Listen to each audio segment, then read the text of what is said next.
நான் தயாராக இருந்தேன், ஒரு சந்தர்ப்பம் வந்து கதவை தட்டுறோம். ஹலோ ஹலோ வெயிட் பண்ணுவோம்.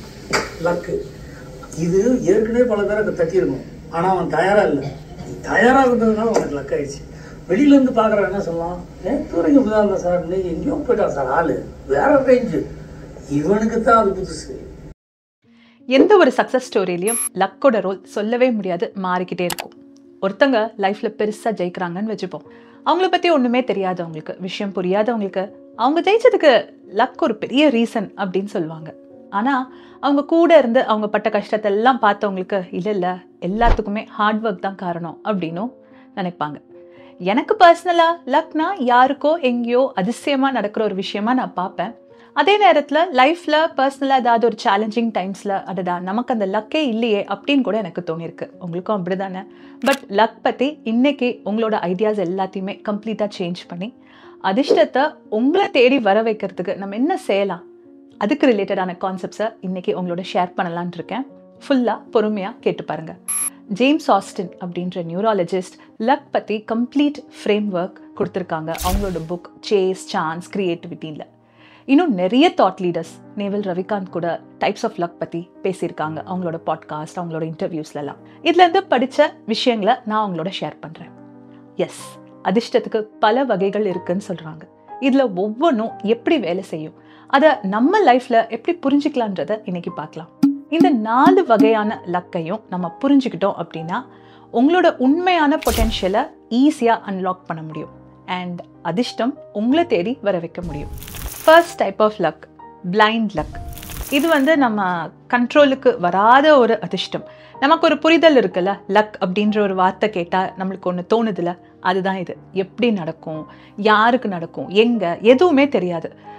ஒரே ஒரு முறை தான் நடந்துச்சு, இது ஏதோ ஒரு அதிசயமான சம்பவமாக இருந்துச்சு அப்படின்ற மாதிரி விஷயங்கள். எக்ஸாம்பிள்ஸ், லாட்ரி அடிக்கிறது ஆர் மிராக்குலஸாக நம்மளுக்கு ஏதாவது ஒரு சான்ஸ் கிடைக்கிறது, எப்படி இது நடந்துச்சுன்னே தெரியல அப்படின்ற ஒரு ஃபீலிங் கொடுக்குற விஷயம். நம்ம கண்ட்ரோலில் இருக்கா? நிச்சயமாக கிடையாது. கண்ட்ரோலே பண்ண முடியாது. உங்கள் உழைப்பு, உங்களோட பிளானிங், இப்படிப்பட்ட விஷயங்களுக்கும் பிளைண்ட் லக்குக்கும் சம்மந்தமே இல்லை. நீங்கள் எதுவுமே செய்யாமல் ஒரு பெரிய நல்ல விஷயம் உங்களை தேடி வரலாம். இது ஒரு வேளை லைஃப்பில் நடக்கலாம், நடக்காமலும் போகலாம். ஆனாலும் லைஃப்பில் எல்லா சிச்சுவேஷன்ஸையுமே ஒரு பாசிட்டிவான கண்ணோட்டத்தில் பார்க்குறதும் மனதளவில் தயாராக இருக்கிறதும் நல்லது. Just being open to life's surprises. Second type of luck, luck from motion, in other words active luck. இது நீங்கள் முயற்சி செய்கிறதாலேயே கிடைக்கக்கூடிய அதிர்ஷ்டம். நீங்கள் ஒரு இடத்துல முன்னேற முயற்சி செய்யும் பொழுது அதற்கேற்ற சந்தர்ப்பங்கள் உங்களை தேடி வரலாம். எப்படி இது நடக்கும்?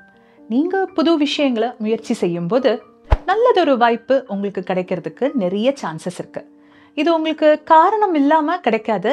நம்ம அதுக்கு ஏதாவது ஒரு உழைப்பு போட்டிருக்கணும், அதுக்கு ஒரு ஆக்ஷன் நம்ம எடுக்கணும். அதாவது பிஸியாக இருந்தால் பத்தாது, அர்த்தமுள்ள வேலையில் உங்களை ஈடுபடுத்திக்கிட்டே இருக்கணும். ஸோ தொடர்ந்து அப்படி ஈடுபடும் பொழுது உங்களுக்கான சான்சஸ் டெஃபினட்டாக அதிகமாகும். எக்ஸாம்பிள் சொல்லணுன்னா, நீங்கள் ஒரு பெரிய ஃபங்க்ஷனுக்கு போகிறீங்க, நல்ல ஒரு இன்வெஸ்டரை சந்திக்கிறீங்க, உங்கள் பிஸ்னஸ் ஆப்பர்ச்சுனிட்டி மேபி கிளிக் ஆகலாம். நீங்கள் ஒரு நெட்வொர்க்கிங் ஈவெண்ட்டுக்கு போகிறீங்க, உங்களோட ட்ரீம் ஜாப் கிடைக்கலாம் உங்களோட ப்ரொஃபைல் மேட்ச் ஆகும்போது. ஸோ நீங்கள் பல இடங்களில் முயற்சி செய்கிறதாலேயே உங்களுக்கு அந்த நல்ல வாய்ப்பு உங்களை தேடி வருது, ரைட்? இதை நம்ம எப்படி கட்டுப்படுத்தலாம்? புது விஷயங்களை முயற்சி செய்கிறதுக்கு ஓப்பனாக இருக்கணும், நிறைய மனிதர்களோட கனெக்ட் ஆகணும், வாழ்க்கையை எக்ஸ்ப்ளோர் பண்ணணும்.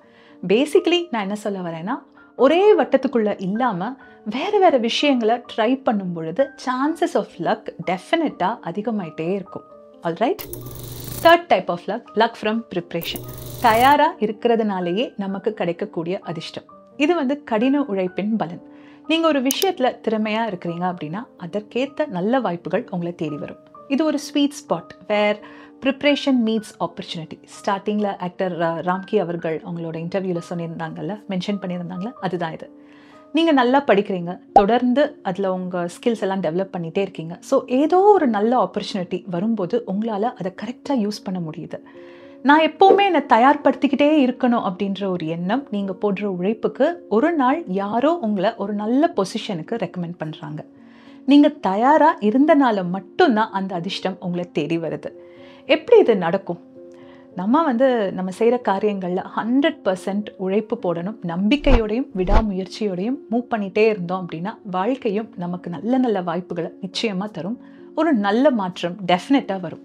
இது முடியாததா தெரியலாம், ஆனால் இது பெஸ்ட் ஃபார்ம் ஆஃப் லக். இதை நம்ம கண்ட்ரோல் பண்ண முடியுமா? உங்களை நீங்கள் அப்டேட் பண்ணிக்கணும். இன்றைக்கி உங்கள் லைஃப் இருக்கிற நிலைமையை வச்சு ஒரு முடிவுக்கு வந்துடாதீங்க. உங்களோட திறமையை வளர்த்துக்கோங்க.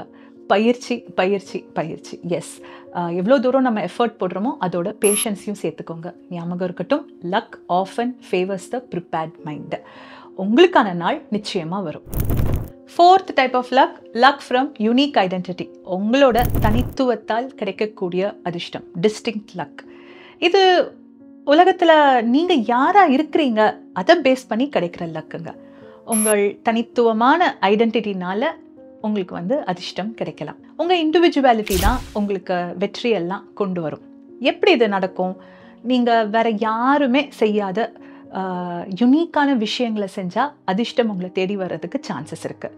நீங்கள் மற்றவங்களை விட வேறுபட்டதாக இருந்தால் பெரிய பெரிய வாய்ப்புகள் உங்களுக்கு கிடைக்கலாம். உங்களுடைய அடையாளம், உங்களோட சொந்த நேமை உருவாக்கிக்கிட்டீங்க அப்படின்னா அதுவே ஒரு பிராண்டாக மாறிடும்ல. எக்ஸாம்பிள் சொல்லணும்னா, இப்போது நீங்கள் ஃபோட்டோகிராஃபராக இருக்கீங்க, உங்களோட ஃபோட்டோ எடுக்கிற ஸ்டைல் ரொம்ப யுனிக்காக இருக்குது அப்படின்னா அந்த யுனிக்னஸ்க்காகவே நீங்கள் பெரிய ஆள் ஆகிறதுக்கு கூட நிறைய சான்சஸ் இருக்குது. ஸோ நீங்கள் செய்கிற வேலை உங்களுக்கே தனித்துவமானதாக இருந்துச்சுன்னா இந்த உலகம் நிச்சயமாக உங்களை செலிப்ரேட் பண்ணும். உங்களுடைய அசாதாரணமான திறமை உங்கள் வாழ்க்கையை நிச்சயமாக மாற்றும். இதை எப்படி கட்டுப்படுத்தலாம்? உங்களுக்குள் என்ன ஒரு சிறப்பு இருக்குது அப்படின்றத நீங்கள் தான் ஐடென்டிஃபை பண்ணணும். அதை ஃப்யூச்சரிஸ்டிக்காக அப்ரோச் பண்ணுங்கள். உங்களோட யுனிக்னஸை எம்ப்ரேஸ் பண்ணுங்கள். அடையாளத்தை உருவாக்கணும், யுனிக்னஸை கண்டுபிடிக்கணும், அண்ட் அதை கான்ஸ்டன்ட் எஃபர்ட் போட்டு உங்களை நீங்கள் செலிப்ரேட் பண்ணும் பொழுது உங்களுக்கான லக் நிச்சயமாக உங்களை தேடி வரும். இப்போ நான் சொன்ன இந்த 4 வகையான லக் புரிஞ்சுக்கிட்டீங்கல்ல? அதிர்ஷ்டன்றது நமக்கு கிடைக்கக்கூடிய ஒரு ப்ரைஸாக இருக்கலாம். அது நம்மளால் கண்ட்ரோல் பண்ண முடியாது தான். ஆனாலும் நம்மளோட காரியங்கள் மூலமாக, நம்ம போடுற எஃபர்ட்ஸ் மூலமாக அந்த லக்கை நம்ம அட்ராக்ட் பண்ண முடியும் அப்படின்னா நிச்சயமாக முயற்சி செஞ்சு பார்க்கலாமே. நிறைய லக் உங்கள் லைஃப்லேயும் நடக்கட்டும். நிறைய நல்ல விஷயங்கள் உங்களை சேரட்டும். மறுபடியும் வேற ஒரு எபிசோடில் உங்களை சந்திக்கிறேன். Until then, take care. Bye.